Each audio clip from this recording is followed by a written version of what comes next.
Demonology के episode 1 में आपका स्वागत है। आज हम जानेंगे दुष्ट आत्माएं मानवीय शरीर क्यों चाहते हैं।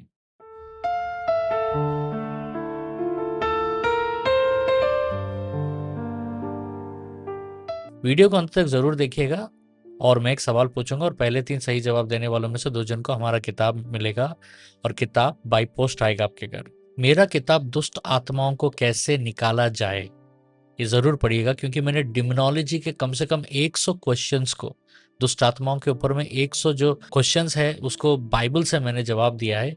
ये किताब आप अमेज़न और फ्लिपकार्ट में पा सकते हो और इस किताब का लिंक नीचे डिस्क्रिप्शन में दिया गया है।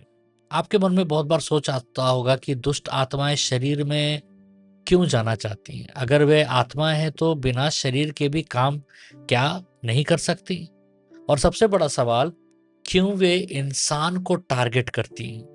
आज हम इसे बाइबल के अनुसार इन सवालों का जवाब को हम समझेंगे। सबसे पहले, पृथ्वी पर कानूनी अधिकार किसके पास है? उत्पत्ति ग्रंथ का 1 का 26, हम मनुष्य को अपने स्वरूप के अनुसार बनाएं और वे पृथ्वी पर अधिकार रखें। ठीक है, यहाँ एक ध्यान देने वाली बात है। पृथ्वी का अधिकार मनुष्य को दिया गया। यह अधिकार शरीर के माध्यम से काम करता है। परमेश्वर ने भी मनुष्य के बिना पृथ्वी पर काम नहीं किया और शैतान भी उसी सिस्टम को तोड़ नहीं सकता। ठीक है, दुष्ट आत्माएं क्यों शरीर चाहते हैं? क्योंकि सबसे पहला, उनके पास अपना शरीर नहीं है। दूसरा, और बिना शरीर के वे इस पृथ्वी पर लीगल एक्सेस, कानूनी तरफ से कुछ भी नहीं कर सकते। मार्कुस 5:12, उन्होंने उससे विनती की कि हमें सुअरों में भेज दे। यह बहुत गहरी बात है, बहुत कुछ सीख सकते हैं आप। वे बाहर रहना नहीं चाहते, वे शरीर में प्रवेश करना चाहते हैं। क्यों? क्योंकि शरीर उन्हें क्या देता है ये समझना है हमें। ठीक है, शरीर उन्हें देता है सबसे पहले बोलने की क्षमता, दूसरा कार्य या काम करने की क्षमता, तीसरा प्रभाव डालने की क्षमता, डोमिनेंस उनको मिलता है जब उनको शरीर मिलता है। बगैर शरीर के वो कुछ नहीं कर सकते। प्रभु यीशु ने उनकी प्रकृति को कैसे समझाया? मत्ती का 12 का 43, जब अशुद्ध आत्मा मनुष्य में से निकल जाती है तो सूखी स्थानों में विश्राम ढूंढती फिरती है। विश्राम का मतलब क्या है? आराम नहीं, ठीक है, कार्य करने का स्थान होता है। दुष्ट आत्माओं के लिए आराम नहीं है।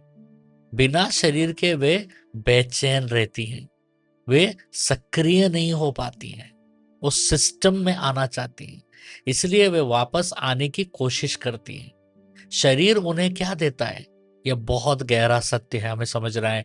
शरीर सिर्फ मांस या फ्लैश नहीं है, या हड्डी लहू नहीं है। वह एक्सप्रेशन सिस्टम है, भावनाओं का सिस्टम है।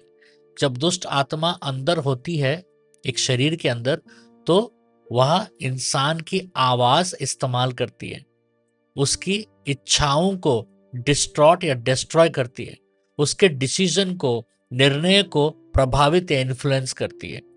मार्कुस का 5:5, वह रात दिन कब्रों और पहाड़ों में चिल्लाता और अपने आप को पत्थरों से घायल करता था। यह क्या दिखाता है? एक इंसान पर कंट्रोल किसी और का। समझ रहे हैं? दुष्ट आत्मा का क्या सिर्फ सफरिंग नहीं था, यह कंट्रोल का डेमोन्स्ट्रेशन भी था। और एक बात, वे अथाह कुंड से क्यों डरती हैं? लूका का 8 का 31, उन्होंने उससे विनती की कि हमें अथाह कुंड में ना भेज। इसका मतलब है वे जगह नहीं चाहती जहां वे इनएक्टिव हो जाए, वे जगह चाहती है जहां से वो ऑपरेट कर सके। और वो जगह कौन सा है? वो जगह है शरीर। शरीर उनका ऑपरेशन जगह है। असली युद्ध क्या है? यह सिर्फ आत्माओं का मुद्दा नहीं, यह स्थान, टेरिटरी का भी युद्ध होता है। पहला कुरिन्थियन 6:19, तुम्हारा शरीर पवित्र आत्मा का मंदिर है। परमेश्वर का प्लान क्या है? एक विश्वासी के शरीर को पवित्र आत्मा का घर बनाया जाए। अब शैतान का लक्ष्य और प्लान क्या है? कि उसी घर को कब्जा किया जाए। यह लड़ाई है, यही आत्मिक युद्ध है। कौन रहेगा, परमेश्वर या विरोधी, अंधकार या उजियाला? विश्वासियों के लिए सबसे महत्वपूर्ण सत्य यह है, इफिसियन का 1 का 13, जब तुमने विश्वास किया तब प्रतिज्ञा के पवित्र आत्मा से मोहर किए गए। अगर पवित्र आत्मा आपके अंदर है तो दुष्ट आत्मा अंदर प्रवेश नहीं कर सकता। वह बाहर से अटैक कर सकता है पर अंदर कंट्रोल नहीं ले सकता। इसलिए दुष्ट आत्माएं उस शरीर से डरती हैं जिस शरीर में पवित्र आत्मा का निवास है। देखिए, पृथ्वी का अधिकार मनुष्य को दिया गया है। शरीर उस अधिकार का माध्यम है। दुष्ट आत्माएं शरीर के बिना ऑपरेट नहीं कर सकती, इसलिए वे शरीर चाहती हैं। पर पवित्र आत्मा से भरा व्यक्ति सुरक्षित रहता है। एक छोटा सा सूचना है कि हर मंडे, ट्यूसडे और वेडनेसडे को, सोमवार, मंगल और बुधवार को मैं भारत के समय में रात को 9 से 10 बजे मैं यूट्यूब में लाइव आकर सपनों का अर्थ बताता हूं। तो नीचे डिस्क्रिप्शन में ड्रीम इंटरप्रिटेशन फॉर्म का लिंक दिया गया, उसमें आप अपने सपनों को जरूर भेजिएगा, मैं इंटरप्रेट करूंगा। और हर पहला और तीसरा शुक्रवार, फर्स्ट और थर्ड फ्राइडे को भारत के समय में रात को 9 से 10 बजे मैं ऑनलाइन में आकर चंगाई और भविष्यवाणी प्रार्थना करता हूं। हमारे साथ जरूर जुड़िएगा। और याद रखिएगा कि दूसरा फ्राइडे और चौथा फ्राइडे, सेकंड फ्राइडे और फोर्थ फ्राइडे को हमारा 12 घंटा का प्रार्थना होता है, सुबह 7 बजे से शाम को 7 बजे तक। आप हमारे साथ उस प्रार्थना में जरूर जुड़ सकते हैं। हजारों की तादाद में जुड़ते हैं, चिन्ह, चमत्कार और भविष्यवाणियां होती हैं। अभी मैं एक प्रार्थना करूंगा, इस प्रार्थना का स्क्रीनशॉट लेकर बाद में भी प्रार्थना कर सकते हैं, मेरे साथ अभी प्रार्थना कर सकते हैं। हे पिता, यीशु के नाम में मेरे जीवन के हर क्षेत्र को अपने आत्मा से भर दे ताकि कोई भी अंधकार उसमें स्थान ना पाए।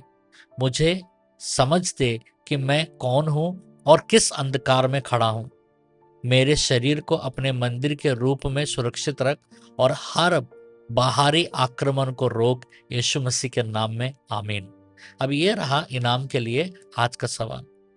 अगर दुष्ट आत्माएं शरीर के बिना ऑपरेट नहीं कर सकती तो यह मनुष्य के पृथ्वी पर अधिकार और उसकी जिम्मेदारी के बारे में क्या प्रकट करता है?